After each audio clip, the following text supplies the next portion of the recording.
Assalamualaikum warahmatullahi wabarakatuh. Bismillahirrahmanirrahim. Alhamdulillahirabbil alamin.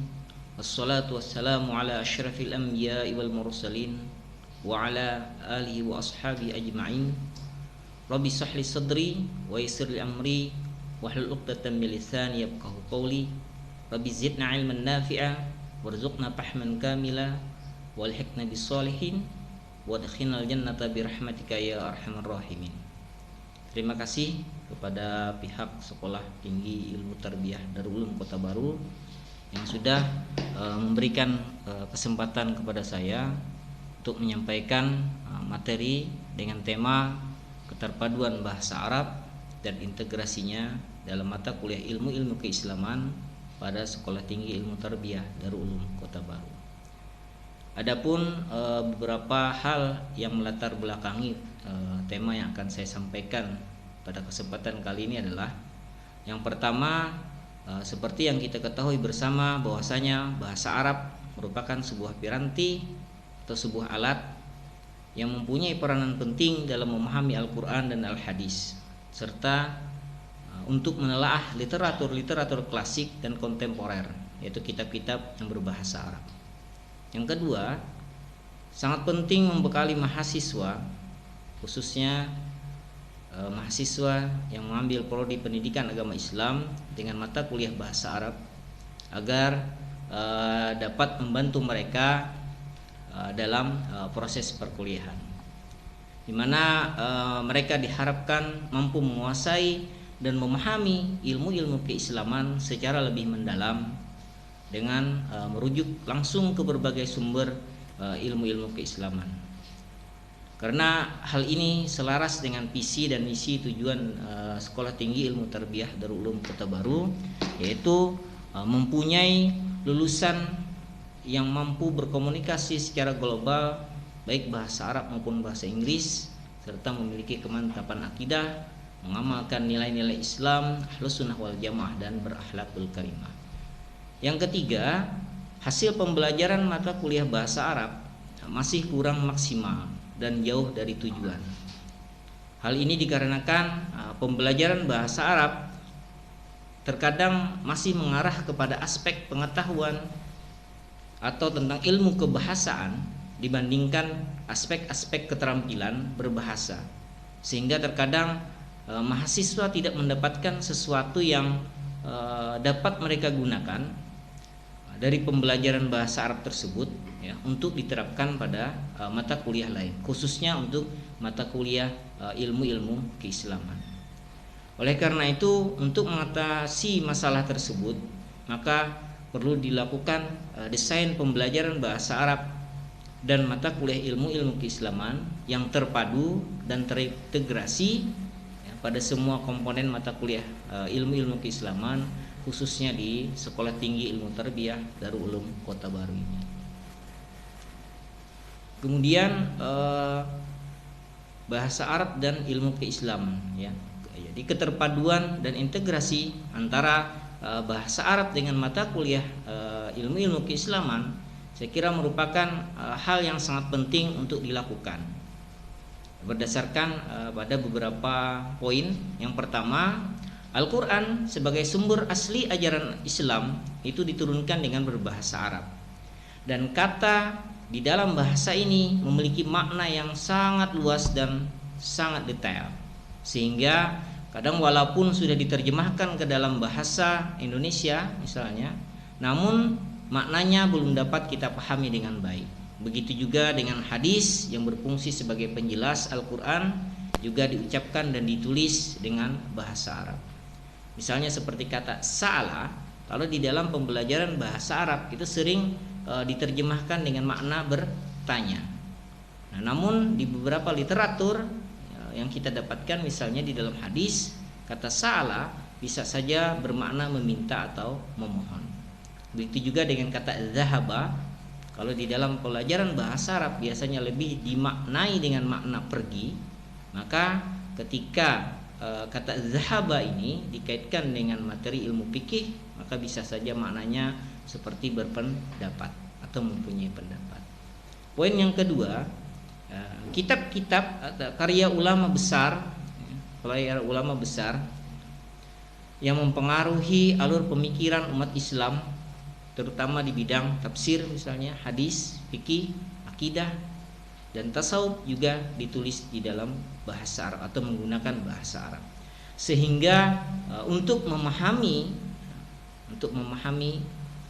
kitab-kitab tersebut, ya, maka mau tidak mau, ya, mahasiswa harus mempunyai kemampuan membaca yang baik, ya, artinya mempunyai kemampuan bahasa Arab yang baik, di mana kemampuan ini akan berpengaruh positif kalau misalnya mereka bisa menerapkannya, dalam artian menerapkannya dengan membaca kitab-kitab yang berbahasa Arab tadi.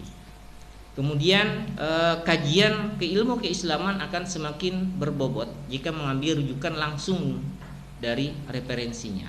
Maksudnya dari kitab-kitab yang berbahasa Arab dibandingkan dengan kitab-kitab terjemahan. Yang kedua, salah satu pendorong utama kaum umat muslim khususnya di Indonesia untuk mempelajari bahasa Arab itu adalah untuk memahami Al-Quran dan Al-Hadis, ya, serta untuk mendalami ilmu atau pengetahuan agama Islam. Kemudian poin terakhir adalah banyak sarjana dari perguruan tinggi agama Islam yang belum atau yang tidak memiliki dasar pengetahuan bahasa Arab. Padahal ini sangat berguna sekali bagi mereka ketika nanti mereka menyampaikan materi-materi terkait tentang pendidikan agama Islam di sekolah-sekolah atau di madrasah-madrasah.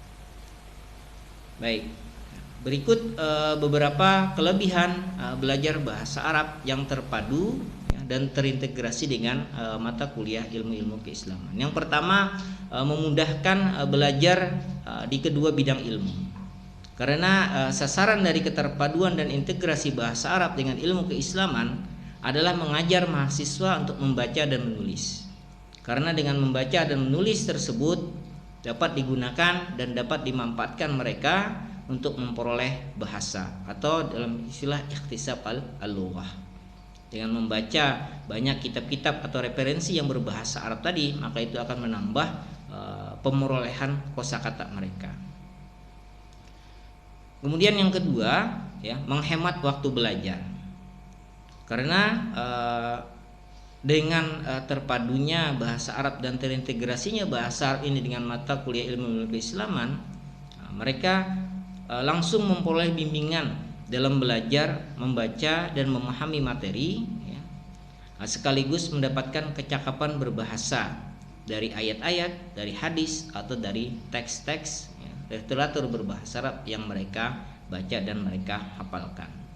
Yang ketiga, mendapatkan pengalaman kebahasaan dan aspek pengetahuan sekaligus, karena mereka dapat mempraktekkan kemampuan berbahasa mereka, utamanya untuk kemampuan membaca dan menulis tadi. Poin yang keempat, dapat menjadi sarana bagi mahasiswa untuk murajaah atau mengingat kembali atau mempelajari kembali, ya, terkait materi-materi yang sudah pernah mereka pelajari pada jenjang sebelumnya, sehingga mereka bisa mempraktekkannya, bisa menggunakannya pada jenjang saat ini atau pada perguruan tinggi ini. Kemudian menjadi motivasi tersendiri bagi mahasiswa, khususnya yang bertujuan mempelajari bahasa Arab untuk memperdalam pengetahuan agamanya.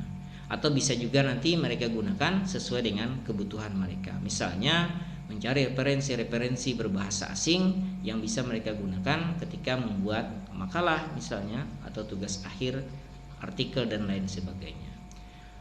Terakhir, dari kelebihan belajar yang terpadu dan terintegrasi ini adalah memudahkan mahasiswa serta menjadikan mereka lancar dalam membaca bahasa atau teks berbahasa Arab karena mereka sudah terbiasa.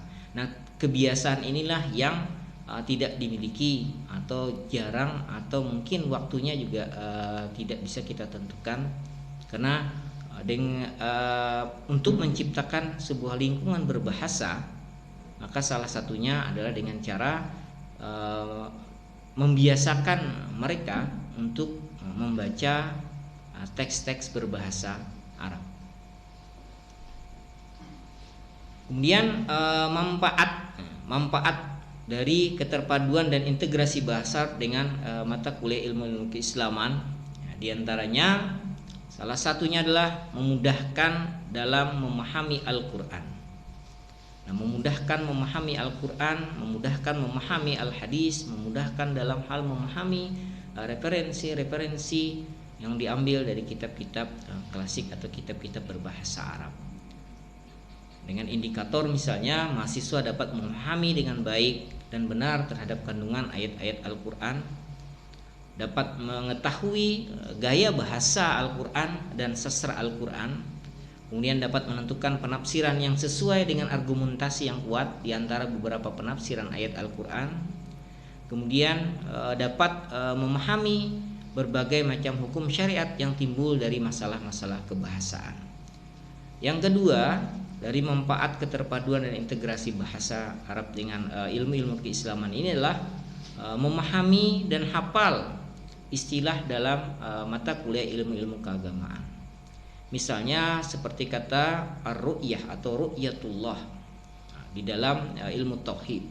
Nah, dari kata ru'yah ini, kalau misalnya mereka sudah mempelajari di mata kuliah bahasa Arab terkait tentang kata dasarnya yaitu ra'a yara, ya, maka tinggal menambahkan kata Allah, maka di situ bisa mereka pahami dengan cepat bahwasanya ru'yatullah itu dalam artian melihat Allah. Atau seperti kata musyarakah, akan lebih cepat mereka pahami ketika mereka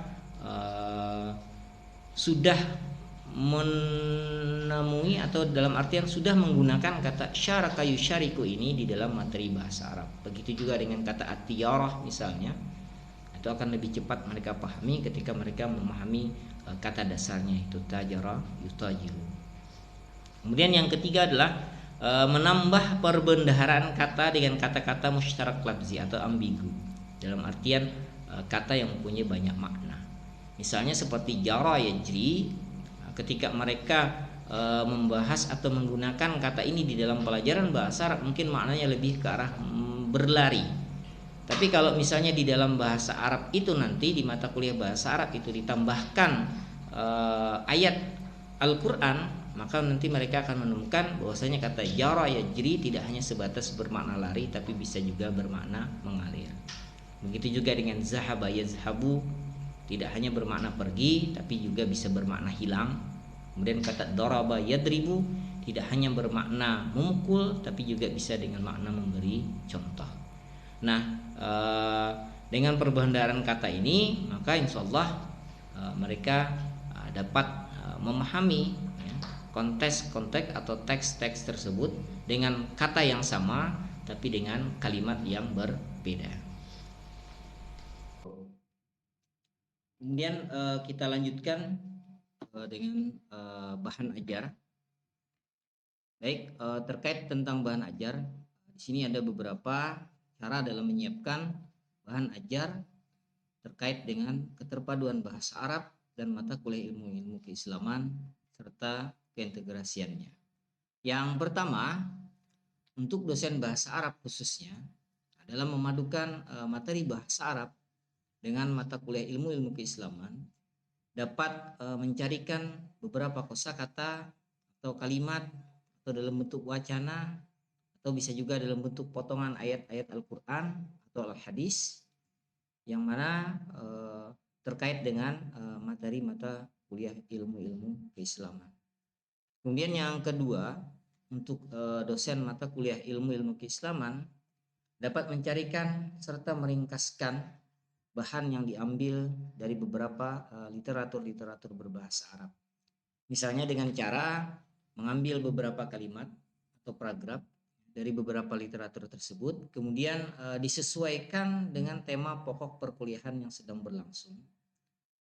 Dengan catatan paragraf atau kalimat yang diambil dari beberapa referensi atau literatur tadi tidak merusak makna untuk ketika disusun kembali dalam sebuah diktat pembelajaran. Nah, kemudian dalam mencari materi atau bahan yang terkait tentang keintegrasian bahasa Arab dengan ilmu keislaman ini tadi, agar kiranya dapat memilih dan dapat memilah materi yang sederhana saja, yang tidak terlalu sulit bagi mahasiswa terkait pengaksesannya, ya, bisa diakses lewat internet misalnya, atau bisa juga mengakses secara langsung kepada kitab-kitab yang berbahasa Arab atau literatur tersebut. Hal ini mungkin dikarenakan perbedaan latar belakang pendidikan ya, yang mereka miliki serta perbedaan dari segi tingkat kemampuan bahasa Arab mereka. Karena di Sekolah Tinggi Ilmu Tarbiyah Darul Ulum Kota Baru ini untuk latar belakang siswanya cukup heterogen. Kemudian yang ketiga adalah membuat diktat ya, membuat diktat sendiri yang berisi materi-materi perkuliahan yang sudah disusun ya sesuai pokok bahasan mata kuliah ilmu keislaman dengan mencantumkan juga bahan bacaan atau teks berbahasa Arab serta kosakatanya. Begitu juga dengan mencantumkan juga materi terkait tentang tarkib atau materi tentang tata bahasa, namun yang disajikan hanya secara ringkas saja. Karena untuk diktat yang dibuat ini bukan untuk mata kuliah bahasa Arab, tapi terkait tentang pembahasan unsur-unsur atau istilah bahasa Arab yang berkaitan dengan materi ilmu-ilmu keislaman. Terkait dengan metode atau pendekatan di dalam melaksanaan pembelajaran bahasa Arab yang terpadu serta pembelajaran mata kuliah keislaman yang terintegrasi dengan bahasa Arab, maka ada beberapa metode utama yang bisa digunakan. Baik, di sini untuk bahasa Arab misalnya, metode yang bisa digunakan adalah metode eklektik atau intiqaiyah. Sedangkan untuk metode mata kuliah keislaman yang terpadu atau yang terintegrasi dengan bahasa Arab, maka ada dua metode utama yang bisa digunakan, yaitu metode al-qiraah dan metode al-qawaid wa at-tarjamah. Kembali ke metode intiqaiyah ya atau eklektik yang digunakan pada pembelajaran bahasa Arab atau pada pembelajaran mata kuliah bahasa Arab. Di sini dalam pembelajaran tersebut nanti akan dimasukkan atau dipadukan dengan unsur-unsur mata kuliah ilmu keislaman. Nah, kemudian yang dimaksud dengan metode intiqaiyah ini adalah bahwasanya metode ini merupakan gabungan dari metode-metode pembelajaran bahasa Arab yang ada, dalam artian mengambil segi positif yang ada di dalam setiap metode tersebut, dalam artian dikombinasikan. Maksudnya mungkin dalam menyajikan materi bahasa Arab itu nanti menggunakan berbagai macam metode sehingga proses pembelajaran bahasa Arab itu dapat lebih menekankan kepada kemahiran berbicara, kemahiran menulis, kemahiran membaca, serta memahami pengertian-pengertian tertentu. Adapun terkait tentang strategi dan media pembelajarannya nanti dapat disesuaikan dengan materi yang akan disampaikan. Dan metode eklektik ini bisa saja nanti juga berbeda-beda bentuk dan formatnya sesuai dengan kebutuhan yang ada di lapangan. Kemudian terkait tentang metode dalam mata kuliah keislaman yang terintegrasi dengan bahasa Arab tadi bisa dimasukkan atau bisa menggunakan metode al-qiraah dan metode al-qawaid tarjamah. Metode al-qiraah ini secara ringkas adalah menyajikan materi dengan cara membaca. Membacanya di sini ada dua, yaitu membaca secara zahriyah, secara jelas, secara keras, atau membaca secara samitah, dalam artian membaca dengan diam. Kemudian untuk metode qawaid at-tarjamah ini bisa digunakan ya, mahasiswa dalam hal mempelajari kaidah-kaidah tata bahasa Arab sambil mereka menganalisis bacaan teks ya, yang mengilustrasikan prinsip tata bahasa yang sudah diajarkan atau yang sudah mereka pelajari. Nah, selain itu juga metode ini juga memberi kesempatan kepada para mahasiswa untuk melatih ya, kemampuan mereka dalam hal menerjemahkan bahasa Arab ke bahasa Indonesia dan sebaliknya. Baik, berikut mungkin bisa dilihat desain pembelajaran bahasa Arab dengan metode eklektik. Terdiri dari keterampilan mendengar dan berbicara, yaitu maharah istima' dengan maharah kalam. Kemudian yang poin yang kedua adalah keterampilan membaca dan menulis yang terdiri dari qiraah dan kitabah. Tapi desain yang ada ini dalam artian bukan baku, artinya masih bisa dikembangkan, masih bisa disesuaikan lagi dengan materi nanti yang akan disampaikan. Yang penting adalah dalam pembelajaran bahasa Arab yang terpadu dengan materi ilmu-ilmu keislaman ini adalah bagaimana kita memasukkan unsur-unsur kosakata atau kalimat atau wacana wacana-wacana yang terkait dengan materi ilmu keislaman ini di dalam materi bahasa Arab. Dalam artian menggunakan kalimat-kalimat tersebut sebagai contoh misalnya di dalam materi bahasa. Nah, kemudian untuk desain pembelajaran ya dengan menggunakan metode qiraah khususnya untuk dalam hal pengintegrasian bahasa Arab dalam mata kuliah keislaman, maka yang pertama yang harus dilakukan dosen misalnya salah satunya adalah membagi mahasiswa menjadi beberapa kelompok ya, yang disesuaikan dengan tema-tema pokok perkuliahannya. Kemudian memberikan teks kepada setiap kelompok sesuai dengan tema pokok perkuliahan. Kemudian meminta mahasiswa di dalam satu kelompok itu untuk membacakan teks dengan suara yang nyaring secara bergantian. Jadi di sini lebih saya rekomendasikan untuk menggunakan membacanya secara zahriyah. Karena di sini kemampuan mahasiswa rata-rata masih dalam hal kemampuan berbahasa Arabnya masih heterogen dalam artian punyai apa istilahnya berbeda-beda kemampuannya. Nah, kemudian sementara kelompok lain misalnya diminta untuk menyimak. Nah, di tengah bacaan sedang berlangsung, dosen bisa meminta berhenti pada bacaan-bacaan tersebut pada poin-poin tertentu, di mana di situ nanti diberikan penekanan baik dari segi arti maupun dari segi tata bahasanya, ya. Kemudian dalam hal menjelaskan hal-hal yang terkait dengan tema pokok perkuliahan pada saat itu. Nah, kemudian di akhir dari proses perkuliahan dengan metode al-qiraah ini, maka nanti bisa dosen menanyakan terkait tentang hal-hal yang ada di dalam teks tersebut terkait dengan tema perkuliahan pada saat itu. Nah, kemudian nanti apabila kemampuan dan pemahaman mahasiswa terhadap bahasa Arab ini meningkat, dalam artian kemampuan membaca mereka itu sudah meningkat, maka nanti bisa diarahkan oleh dosen dengan cara membimbing mereka dengan meminta mereka membaca dengan metode atau dengan menggunakan metode membaca diam. Ini dilakukan agar mahasiswa bisa lebih fokus ya, dapat berkonsentrasi dalam memahami teks yang mereka baca. Kemudian desain berikutnya terkait tentang menggunakan metode al-qawid wa tarjamah ya, dalam mengintegrasikan bahasa Arab pada mata kuliah keislaman. Yang pertama, dosen bisa membagi mahasiswa menjadi beberapa kelompok ya, disesuaikan dengan tema pokok perkuliahan. Kemudian memberikan teks ya kepada setiap kelompok sesuai dengan tema-tema pokok perkuliahan. Nah, kemudian meminta mahasiswa untuk membaca materi teks dengan membaca yang keras. Nah, setelah itu nanti dosen membacakan beberapa kalimat dengan menunjukkan kedudukan kata dalam kalimat ya, dan mengingatkan kembali kepada mahasiswa terkait tentang kaidah-kaidah tata bahasa Arab yang sudah dipelajari pada mata kuliah bahasa Arab ya.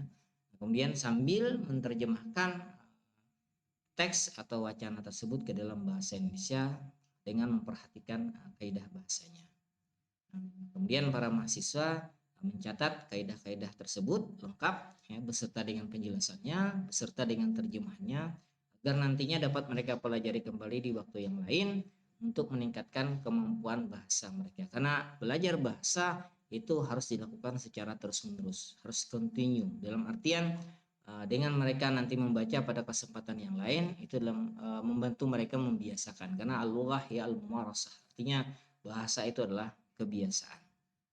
Semakin terbiasa, maka insya Allah penguasaan bahasa itu akan semakin cepat mereka kuasai.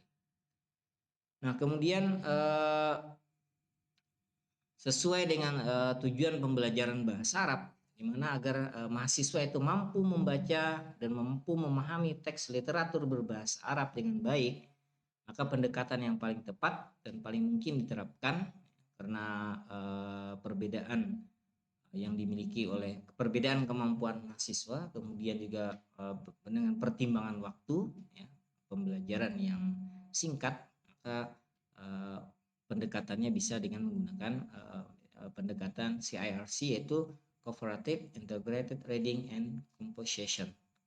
Nah, dengan pendekatan CIRC ini diharapkan mahasiswa dapat dikondisikan dalam sebuah tim kooperatif yang kemudian dikoordinasikan dengan pengajaran kelompok membaca supaya memenuhi tujuan lain seperti pemahaman membaca, pemahaman kosakata, pemahaman pembacaan, dan pemahaman ejaan. Nah, penggunaan pendekatan ini juga tidak lepas tadi seperti yang sudah saya sampaikan terkait tentang waktu dan lain sebagainya. Oleh karena itu pendekatan CRC ini ya, dalam proses integrasi bahasa Arab dengan mata kuliah ilmu keislaman, khususnya dalam mengkaji teks-teks atau referensi dalam berbahasa Arab, maka bisa yang dapat dosen lakukan adalah misalnya membagi mahasiswa menjadi beberapa kelompok ya, sesuai dengan tema pokok perkuliahan. Nah, kemudian di dalam setiap kelompok itu nanti ditempatkan minimal satu orang mahasiswa yang memiliki kemampuan bahasa Arabnya di atas rata-rata mahasiswa yang lain, agar nanti mereka bisa menyampaikan apa yang menjadi arahan, apa yang menjadi penjelasan dari dosen bisa disampaikan dengan baik kepada anggota kelompoknya. Nah, selain itu juga ya, dosen juga bisa menggunakan cara dengan mengkombinasikan pendekatan CIRC ini dengan sistem tutorial. Dalam artian di sini memaksimalkan siswa yang mempunyai kelebihan dalam kemampuan bahasa Arab itu ya sebagai tutor, sebagai pembimbing atau sebagai mentor bagi teman-temannya yang lain. Nah, jadi di sini misalnya dosen memilih beberapa mahasiswa yang kemampuan bahasa Arabnya di atas rata-rata mahasiswa lainnya untuk menjadi seorang tutor ya, sesuai dengan jumlah kelompok pada tema perkuliahan. Nah, kemudian tutor ini diberikan kesempatan untuk mempelajari lebih awal materi yang akan menjadi pokok bahasan pada pertemuan selanjutnya. Dalam artian mereka diberi kesempatan untuk mempersiapkan diri mereka sebelum mereka menyampaikan kepada temannya. Nah, kemudian dosen dapat membantu atau menjelaskan kepada tutor terkait hal-hal kandungan materi yang tidak ada atau belum diketahuinya atau yang akan ditanyakan. Nah, atau dosen dapat memberikan bimbingan dan waktu khusus untuk para tutor ya, dalam mempelajari atau memperdalam. Sebagai penutup ya, dari materi yang saya bawakan, maka ada beberapa hal poin yang di sini di akhir ini saya sampaikan bahwasanya pembelajaran bahasa Arab ya, dan mata kuliah ilmu keislaman khususnya di lembaga pendidikan Islam hendaknya dapat dipadukan dan dapat diintegrasikan karena memadukan dan mengintegrasikan bahasa Arab dengan mata kuliah ilmu keislaman ini dapat menghemat waktu pembelajaran serta dapat membantu mahasiswa dalam memahami istilah-istilah yang berkaitan dengan ilmu keagamaan serta referensi keagamaan dengan kemampuannya sendiri. Nah, hal ini dilakukan agar mahasiswa selain mempelajari bahasa Arab juga mendapatkan pengalaman dan manfaat dalam hubungan antara bahasa Arab dengan mata kuliah ilmu-ilmu keagamaan atau ilmu-ilmu Islam. Wallahu a'lam bishawab. Jadi, assalamualaikum warahmatullahi wabarakatuh.